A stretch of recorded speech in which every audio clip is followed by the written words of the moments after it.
this notion of having an emergency fund. Yeah. So what happens if there's a pause button or a full stop put at the end of your income for a period of time? How do you get by? And we advocate, initially 1 month of emergency fund, which is all of your core bills and necessities.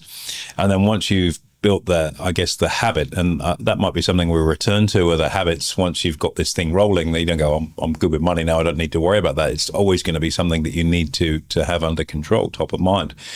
And that is to build that emergency fund out to about 3 months, which really gives you a little bit of breathing space if the unthinkable happens. And I think that's something that's extremely important.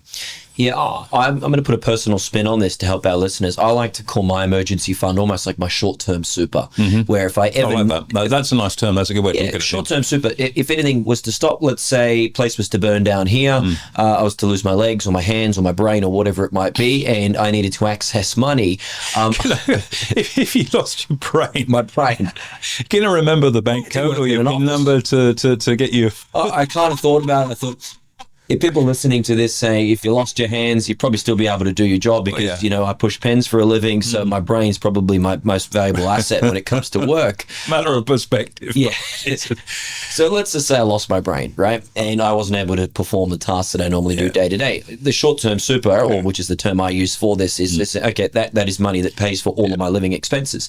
To add to your point before, the rich don't get rich from saving. You can only get rich, or wealthy rather, from saving to invest. So I like to, as a piece of advice for all our listeners out there, my working account, which is where all my bills and whatnot, I basically keep only what I possibly need for the month in my working account. Everything else beyond the short-term super, i.e. emergency fund 101, and the working account for bills that month, everything else gets invested.